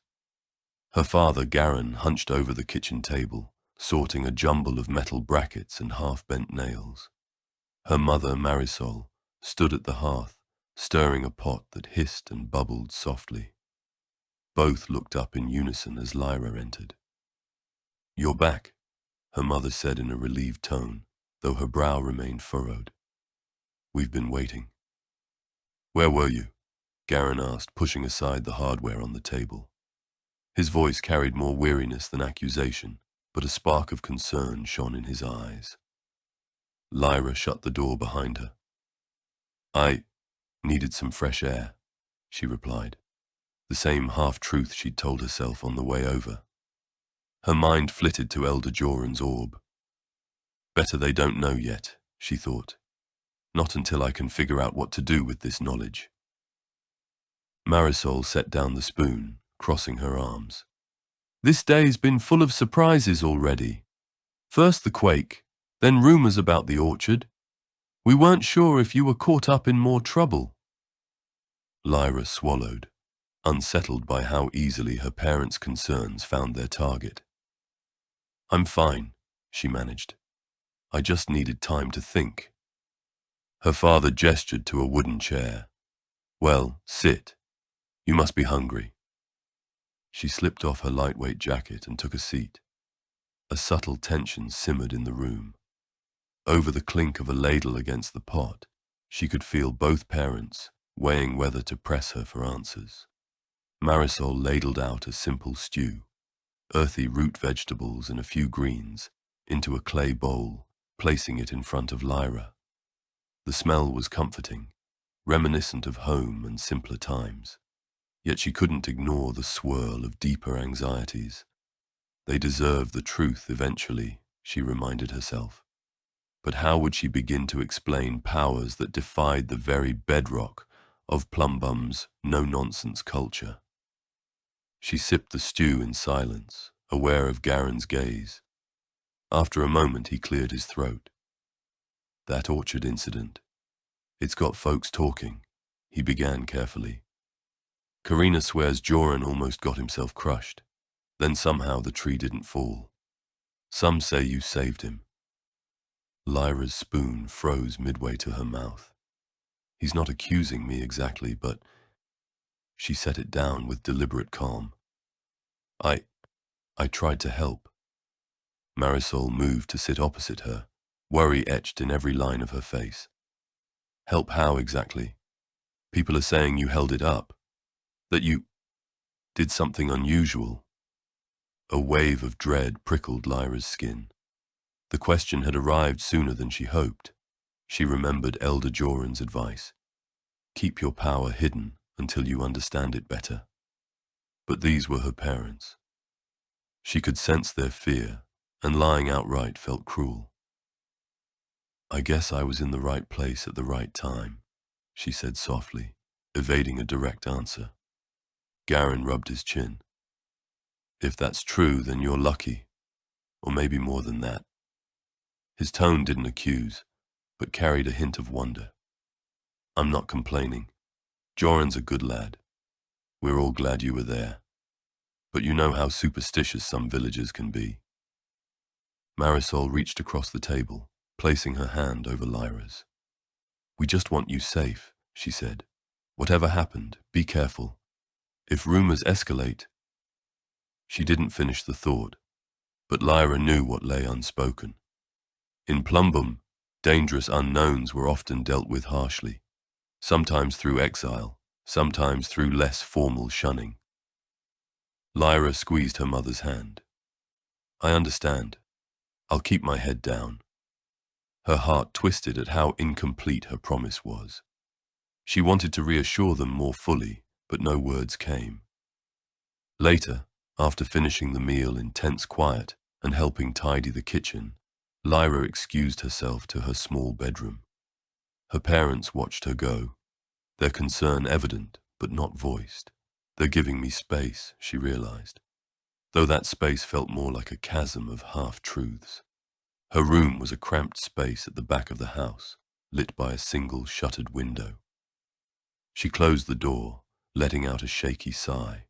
The faint glow of moonlight sneaking through the shutters outlined her narrow bed and a small desk cluttered with gardening notes. Normally, that desk was her favorite place to map out planting schedules. Now, the once familiar surroundings felt alien. She perched on the edge of the bed, retrieving Elder Joran's talisman from her pocket. Its etched vine pattern caught the moonlight, and she traced the design with a fingertip. Just hours ago, the orb's pulse of energy had confirmed something unimaginable. Firstborn lineage, she thought, stomach twisting with a mix of awe and fear. Part of her yearned to confide in her parents. Another part insisted it was too risky. She had glimpsed how shaken they were by mere rumors. Imagine if they knew she had truly bent a tree's collapse to her will. As midnight drew closer, sleep remained elusive. She tossed and turned, restlessly replaying every moment, the orchard tremor, Elder Joran's revelations, the fateful glow of the orb. Eventually she sat up, deciding that rest was impossible in these four walls. A brisk walk, perhaps just outside the village, might calm her spinning mind. Maybe I can ground myself by the stream, or at least feel the wind on my face. Resolving not to leave Ashglen entirely, she slipped on a light cloak and tiptoed through the dark hallway. Her parents' bedroom door was shut. Faint snores from her father told her he'd finally found rest.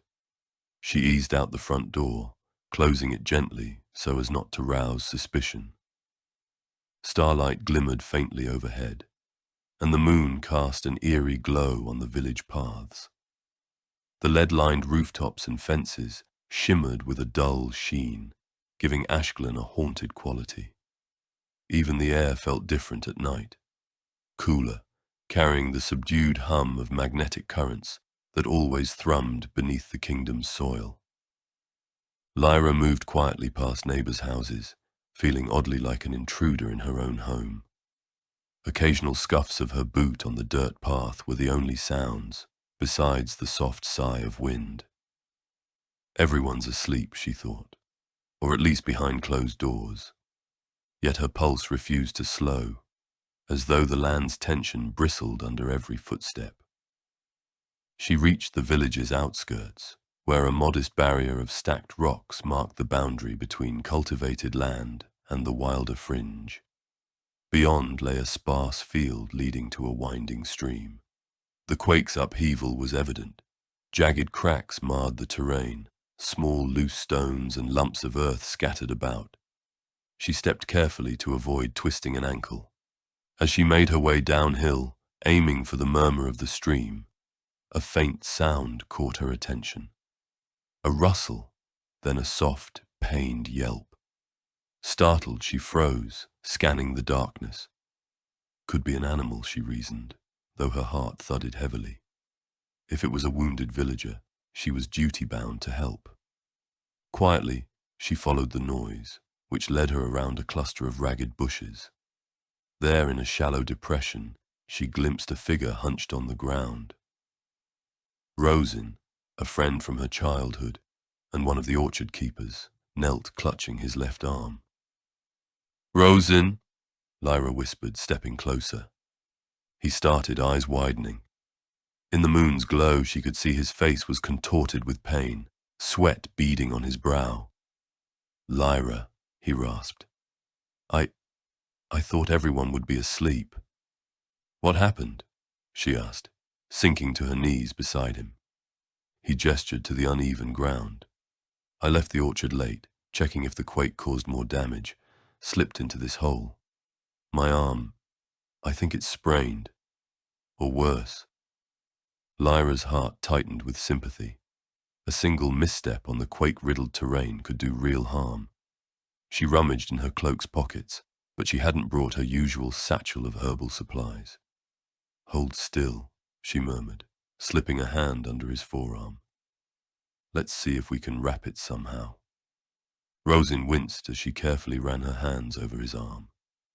The joint felt swollen, the skin hot. He hissed in pain. "Hurts like the devil's," he managed, jaw tight. "But I can move my fingers. That's something."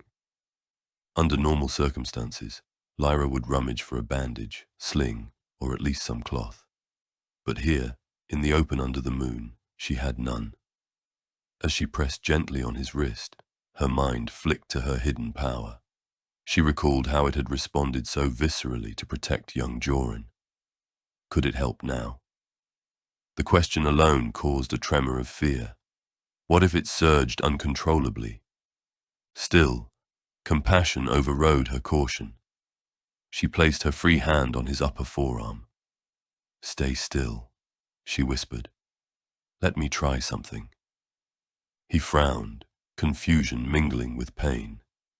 "What do you—" But Lyra closed her eyes, focusing on the faint hum she always felt when connected to living things. She pictured the orchard tree, battered by the quake, and the moment she had channeled that force to steady it. Now she tried to guide a gentler current, imagining it soothing the bruised tissue in Rosin's arm. At first, nothing happened.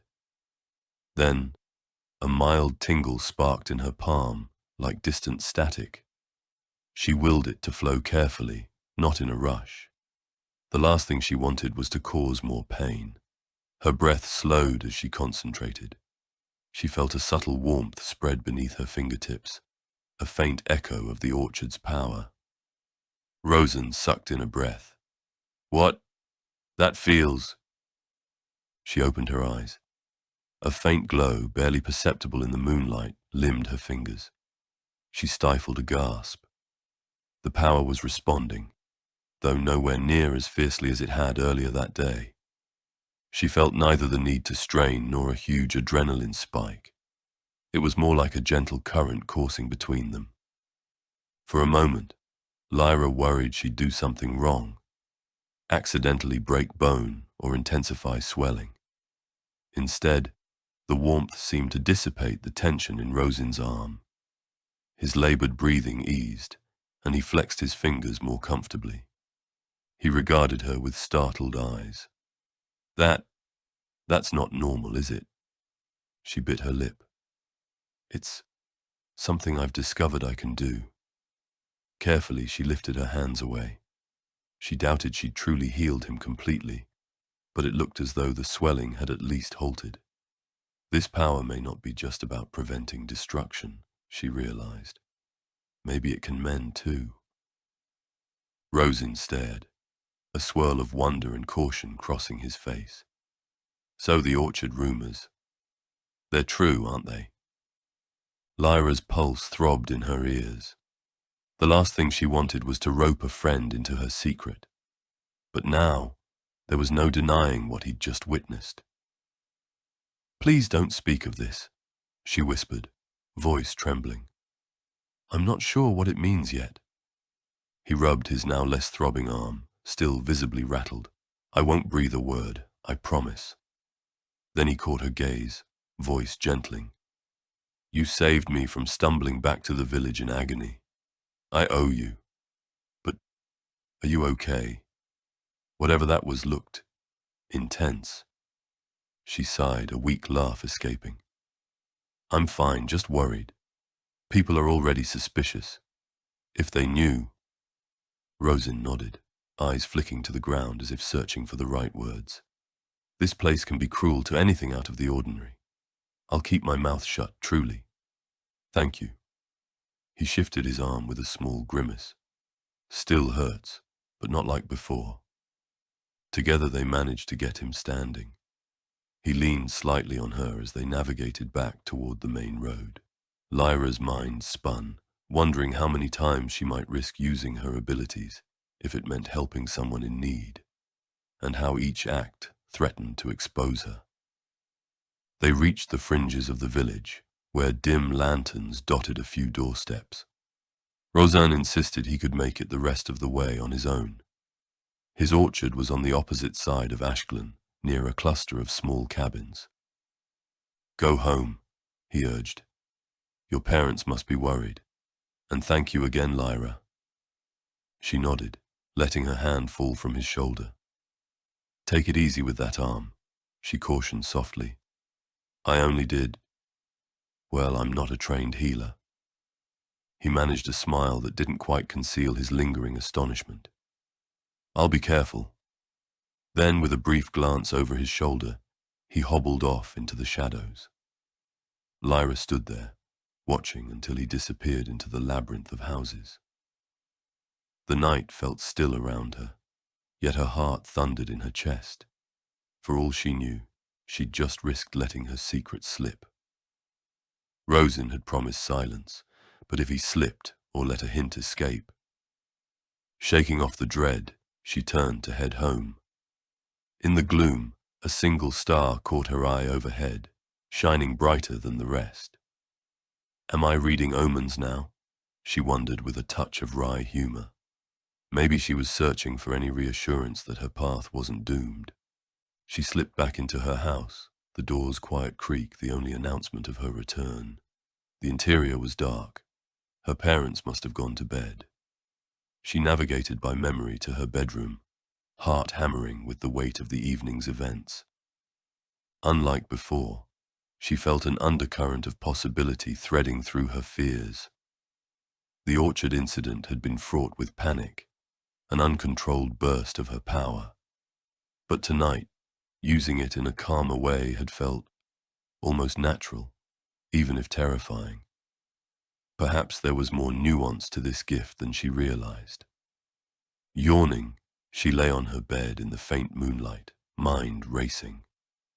She pictured the orchard trunk, then Rosin's injured arm, each instance of her abilities manifesting in different ways, one blunt and forceful, the other subtle and nurturing. If the Firstborn once shaped the land, maybe their powers encompassed both creation and destruction, depending on the wielder's intent. I need to learn, she told herself. I can't just stumble around, hoping not to hurt anyone, or be discovered.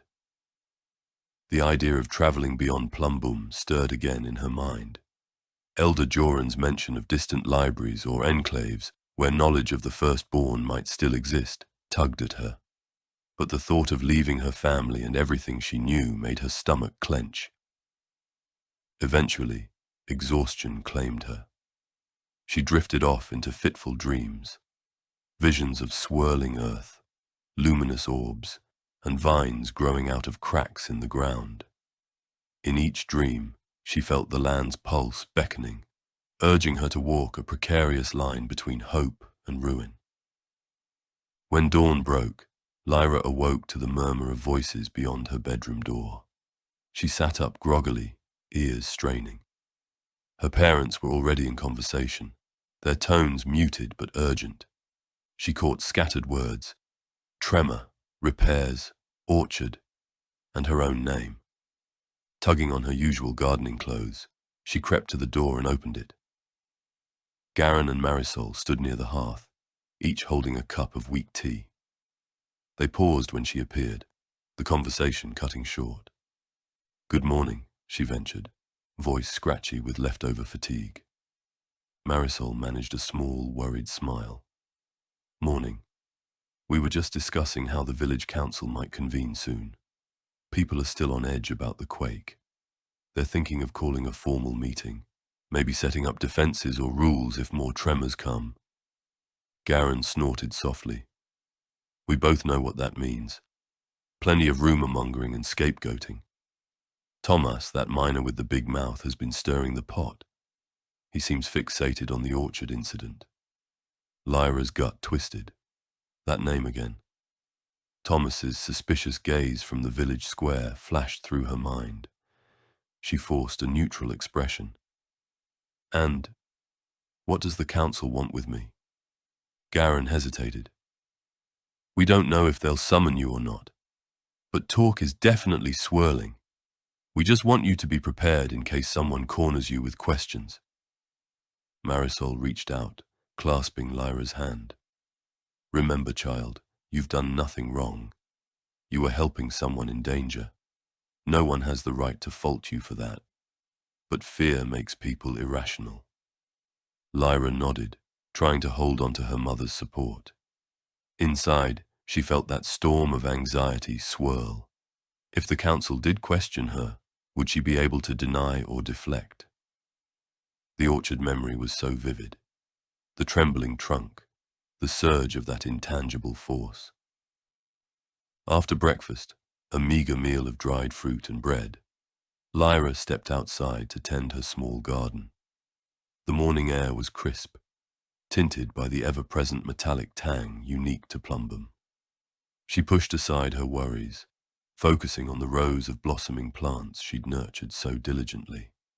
Stooping beside a patch of broad-leafed herbs, she examined the soil's moisture. Her mind drifted back to that magical swirl she had used on Rosin's arm.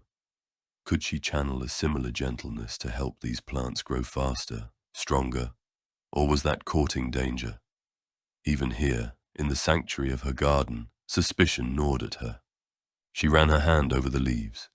Normally she'd simply water them, ensure the soil was balanced, pick off dead bits. But a small voice beckoned, urging her to try something more. "There's no one watching," she rationalized. Heart pounding, she closed her eyes. She pictured the plant's roots stretching through the soil, pulling nutrients and water up its stem. A subtle awareness flitted through her, like a quiet echo of the orchard incident. She tried to coax that awareness into a gentle push of vitality. A ripple of warmth trickled through her fingertips. The leaves seemed to perk up ever so slightly, as though responding to the faintest jolt of life. Astounded, Lyra opened her eyes. The plant looked a fraction more vibrant, but she couldn't be certain if it was her imagination. No dramatic transformation took place. Still, she smiled, a flicker of possibility brightening her heart. A sudden thump from behind made her spin around. A neighbor, an older woman named Edda, stood by the rickety fence, a basket of harvested mushrooms at her hip. She must have dropped the basket in surprise. "Morning, Edda," Lyra greeted, pulse lurching. "Sorry if I startled you." Edda stared at her with a tight, uneasy look. I didn't mean to intrude." She bent to pick up her basket, scattering a few mushrooms. "Your plants sure do flourish here," she said awkwardly. "Some folks say you've got a special knack." Lyra's heart fluttered. Is that a compliment or a veiled suspicion? She forced a polite smile. "Just practice and care." "Right," Edda murmured, biting her lip. Her gaze lingered a heartbeat too long on Lyra's hands. Then, as though embarrassed by her own curiosity, she turned and hurried off. Watching her go, Lyra felt that familiar cold dread seep back in. Even the simplest act, caring for her plants, invited scrutiny now. How many eyes, how many tongues would feed the rumor mill? Rattled, Lyra retreated from the fence and resumed her chores in tense silence. She spent the next hour pruning and weeding, refusing to attempt anything more with her powers. The morning sun rose higher, bringing a gentle warmth but no relief to her unsettled thoughts.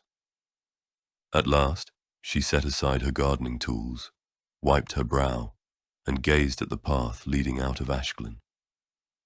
Elder Joran's words returned. "If you remain here, you may never learn the scope of your abilities." She cringed, torn between loyalty to her home and a stirring sense that she might need to leave. Her father appeared around the corner of the house, carrying a heavy metal bracket for some repair job. He paused, noticing the far-off look in her eyes. "Everything okay?" Lyra mustered a faint nod. "Just thinking." He studied her, a trace of worry crossing his features. "You know, your mother and we sense there's more going on. We don't want to push you, but if you ever feel you need to get away for a while, to clear your head." Surprise flitted through Lyra. Were they guessing I might leave? She bit her lip, uncertain how to respond. "I don't want to run from the village," she said slowly. "But I keep thinking there's something bigger out there I need to understand." Garen exhaled. "I'm not blind. I see your restlessness. If you do go, just do it safely. You're our daughter, Lyra. We only want your happiness." Her chest tightened with emotion. She bent her head to hide tears threatening to form. "I know. Thank you." By midday, the sky was a bright tapestry of drifting clouds. The earlier gloom from the quake all but vanished, at least in appearance. Beneath that serene facade, the undercurrent of tension in Ashglen remained. Villagers bustled about with forced normalcy, blacksmiths hammering, a few merchants hawking wares, children running errands. But the quake's memory lingered in every new crack in the walls, every hush in conversation. Lyra wandered through the streets, satchel slung over her shoulder. She told herself she was picking up supplies, some seeds, fresh twine for the bean poles. But her real intent was to gauge the mood of the town. She overheard scraps of talk. "Tomas is convinced something unnatural happened at that orchard. Rivas said the council might meet tomorrow. We can't survive another big quake. We need answers." Her heart sank. She realized with a jolt that if the council did convene, they might question her directly, perhaps even demand a demonstration of what she'd done. Would they force me to reveal my powers in front of everyone? The thought sent tremors of dread through her. As the sun dipped toward late afternoon, she found herself at the edge of the village once more, near a simple signpost marking the road that led deeper into Plumbum and beyond. The distant hills shimmered in the heat, their rocky slopes dotted with scraggly vegetation. A realm of possibility and danger, she mused. Some days she had dreamed of traveling to see new lands, but never imagined it would be under such circumstances. She fingered Elder Joran's talisman, recalling the gentle warmth it seemed to hold whenever she felt anxious. If I stay, I might face an inquisition. If I leave, I might find the knowledge I need, or risk everything. Footsteps behind her made her pivot. It was Rosin again, his arm bandaged but not in a sling. He offered a tentative wave. Arm still sore, but a lot better than it should be, he said quietly. His gaze flicked to her satchel, then to the road. You thinking about going somewhere? Lyra's cheeks warmed. I'm not sure. Maybe not yet. He nodded, an understanding glint in his eyes. I owe you one, remember? If you do leave and if you ever need help, traveling supplies, a place to rest, let me know. I can't do much, but I can at least help a friend. Touched, Lyra forced a small smile. Thank you, Rosin, for not telling anyone, and for offering support. He shrugged, looking away self-consciously. You helped me. That's all I need to know. Rosin's footsteps faded, leaving Lyra alone with the signpost and her tangled thoughts. She stared at the horizon until the sun's rays began to soften, the day edging toward evening. In that quiet, she revisited everything Elder Joran had said about the Firstborn, about a crisis that might threaten Pharos, about her potential role. She pictured the orchard's trembling trunk, the frightened villagers, and the luminous orb glowing in her hands. I never wanted a grand destiny, she thought bitterly, but destiny, it seemed, had other plans. At last she turned away from the road, retracing her steps into Ashglen. She might not depart this instant, but the seed of departure had firmly planted itself in her mind. She needed time, perhaps days, perhaps only hours, to gather her courage, to say her goodbyes if it came to that. The swirl of fear and resolve in her gut told her she couldn't remain idle. As she passed her neighbors' houses, a hush fell over the streets. Curtains twitched. A few children scampered inside at the sight of her, uncertain whether she was now a figure of awe or fear. An older man perched on a porch scowled as she walked by, as if suspecting her of conjuring the quake with a mere thought. She averted her gaze. Soon I'll have to make a choice. If the village council demanded answers, she risked condemnation, maybe even exile. If she left preemptively, she might preserve some dignity and learn to wield her power for good. Either path would cost her. Reaching her family's home, she paused at the threshold, a knot in her throat. Inside, her parents would be waiting with unwavering love and concern. Could she truly leave them behind for an uncertain quest? She took a breath, then stepped in, determined to hide her turmoil for one more evening. Yet deep within, the die was cast. I can't stay ignorant forever. The hush of the dusk-laden house enfolded her.